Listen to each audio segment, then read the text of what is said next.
समाज सुधार की जो मुहिम लेकर ये गणमान्य लोग आए हैं, इनका स्वागत है। दोस्तों, देश काल और पात्र की अवहेलना करने वाला व्यक्ति, समाज या राष्ट्र पिछड़ जाएगा। समय बदल रहा है।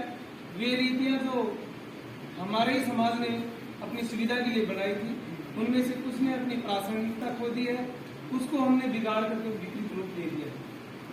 अब उनसे चिपके रहना हमारे भले में नहीं है।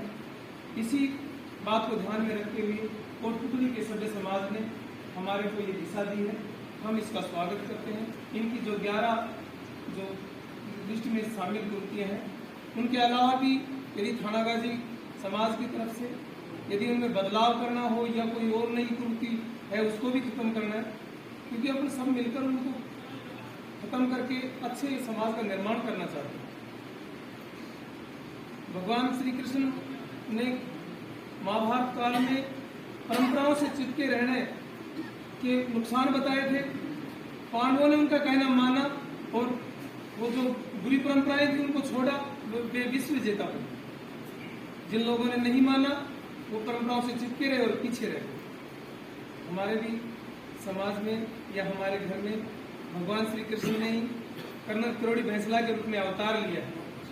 उनका जो सामाजिक इमरजेंसी शब्द है वो हमारे को ही नहीं, संपूर्ण समाज को एक अच्छी दिशा दे रहा है कि 15 साल की सामाजिक इमरजेंसी लगाने के बाद में हम आर्थिक दृष्टि से इतने मजबूत हो जाएंगे कि भाई जो पढ़ लिख करके नौकरी करें अच्छी बात है, जो नहीं करेंगे वो बिजनेस कर लेंगे। बिजनेस किससे होगा? पैसे से ही होगा ना। अब हम अच्छी पढ़ाई भी करवाना चाहें तो जब अच्छे पैसे लगते हैं लोग के, हम मोटे पैसे जब जेब की तरफ देखते हैं तो या तो 2-4 साल पहले कोई अच्छी शादी या मृत्यु भोज करके हम मृत्यु, या कोई बूढ़ा बैठा है तो उसका डर लग रहा है भाई इसका मोर्चा करना है, लड़कियां जवान है तो उधर देखते हैं।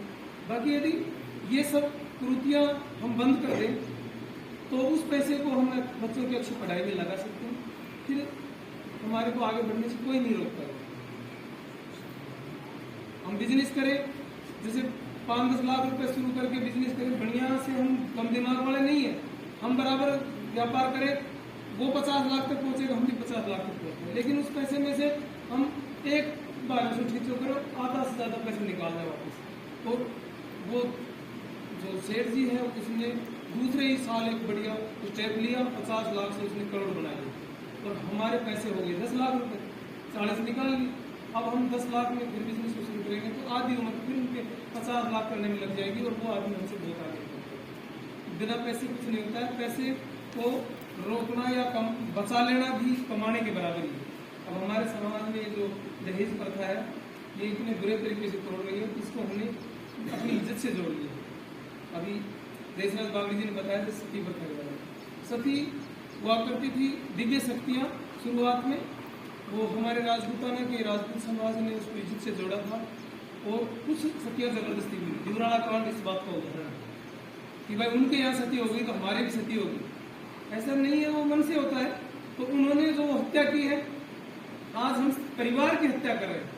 ज्यादा खर्चा करके शादियों में हम परिवार को तोड़ देते हैं, उससे न तो हम अच्छी पढ़ाई करवा पाते हैं, न अच्छे मकान बना पाते हैं, न सुविधाओं से रह पाते हैं। हम समाज में पिछड़े रहते हैं।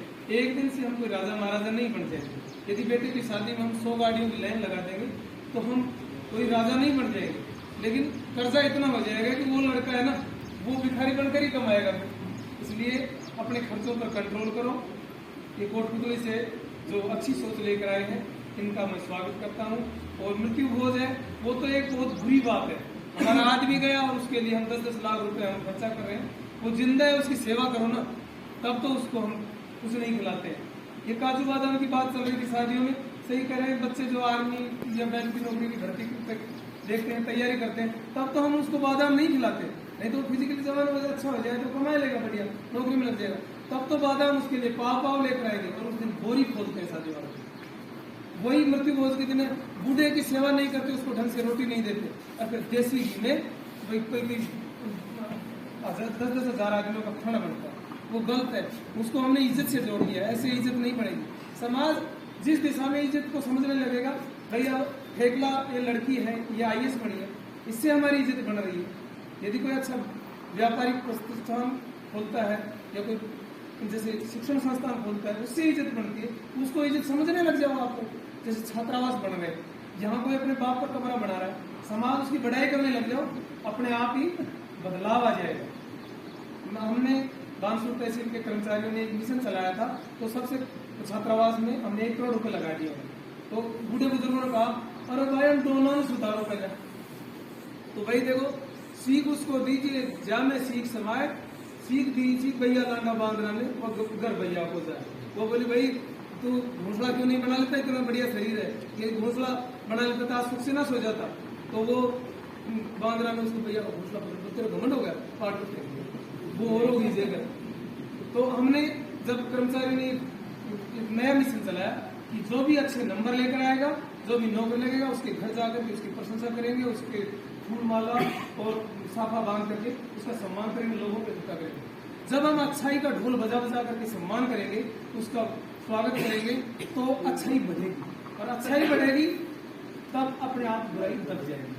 ये जो आज तथाकथित टोनी, ये तो हमारे खून के समान बच्चे थे, लेकिन समाज ने कहा छोड़ो टकरो छुटो, और उनको चढ़ा चढ़ा करके बर्बाद कर दिया। वो बेचारे दुखी हैं, उनको पता है रात को ढंग से सो नहीं पाते हैं। तो उनका लिए समाज में बदलाव का एक ही तरीका है कि अच्छी चीज की बढ़ाई शुरू करो और बुरी चीज को बढ़ा मत दो, अपने आप हो जाएगी।